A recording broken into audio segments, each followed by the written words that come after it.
It's an issue that I don't need. It's a distraction.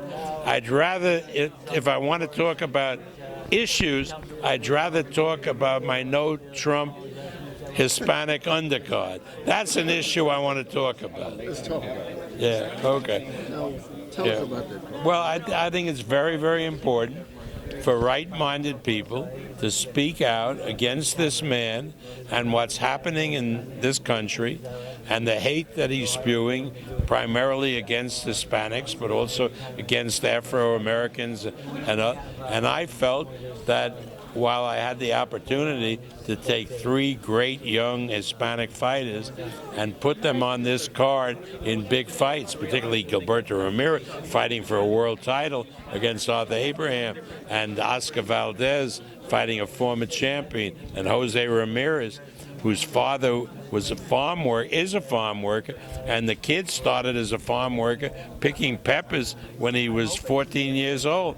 So, I mean, that's really symbolic, and it says something, and it means something, and it's something I can talk about passionately. I've been all over Univision, ESPN, Deportes, taking this message, and it's resonating with the Hispanic community, because I don't want to be an alarmist. But if by some crazy thing this guy becomes president, the Hispanic community is in danger. You imagine the Hispanic community, even people who are illegals, knocking on doors and deporting people, who've been living in a community, and that if they start rounding up 11.5 million, that half of the people they'll round up will be Hispanic people who are illegals. It's a terrible, terrible thing. And let me tell you something. People say, well, he's talking this way because he wants to get elected, but he's not really sincere about it. Well, that's what the fuck they talked about with Hitler. When Hitler ran for chancellor, there were Jewish people that supported him because they said he didn't mean what he was saying about Jews, but he had great ideas to fix the economy, right? And you see what happens. And the same friggin' thing can happen here. So I don't want to be an alarmist, but this was a good way to carry the message to the Hispanic community. Has there been any response to your proposed fight with Trump? What? Has there been any? I don't know where that started with fight. I don't want to be within a mile of this guy. I mean, this is a despicable person, right? Despicable person, right? And and if you got into a fight with him, he would find a corner man who would tie his shoelaces so you couldn't move. Let's talk He's about a big fight fan. What if he wants to come to the fight? What? What if he wants to come to the fight? If a guy wants to come to the fight, he pays for the tickets and he comes. I'm not banning anybody. You have a young sensation, Devin Haney. There's going to be Devin Haney. Yeah, nice kid. His father came to see me.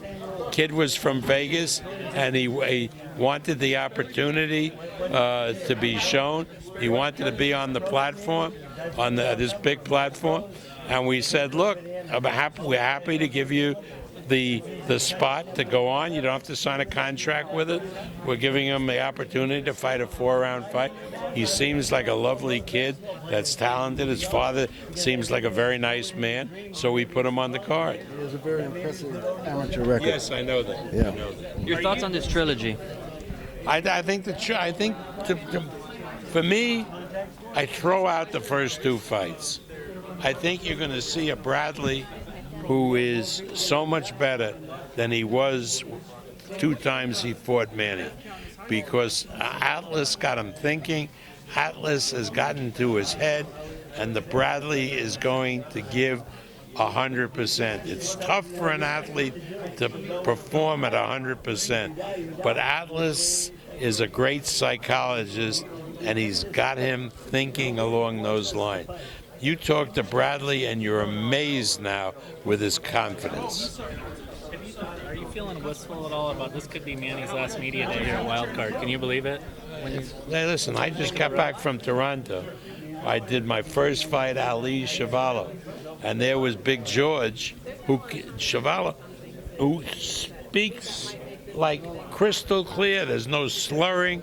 He could be a radio commentator, and it was great to see. And you know, he's no chicken. He's 78 years old now. So the country went crazy for him. Ali couldn't make it. I was there because I promoted the fight, and Ali's daughter Rashida came up representing Ali. So it was very, very poignant, and it was a company that is involved in boxing in Canada, and Lennox Lewis is a partner, and he was there. So it was it was nice. I just came in this morning. I spent 2 days up in Toronto. It was nice. Bob, who would be the potential opponent for the winner of this fight?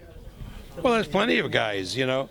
I think, you know, I got a future big star in the making in Crawford, and I'd like to put Crawford in, but I know that Crawford and Bradley have a true friendship, and I don't think that either one would want to do that fight. But if Manny wins, he could fight Crawford. That would be good. But if Manny wins, you know, Manny is the kind of guy that doesn't care about how much more an opponent weighs. So Manny would be happy to go in, say, with Canelo, if Canelo beat Khan. That would be a really good fight. So, but you know, again, he's got to win this fight, and then he has to decide whether he's going to retire or not retire. But you know, I sort of think if he wins this fight, he looks good. He's throwing those great right-handed punches. I don't think he's going to retire. But that's not based on any knowledge. How would he pull that off? He would train in the Philippines the entire time and then come over here, something well, like that? If the fight was big enough, maybe the Philippine Senate would hold its sessions in the United States, right? Imagine we have Manny would train downstairs at the wild card, and the Philippine Senate could meet upstairs.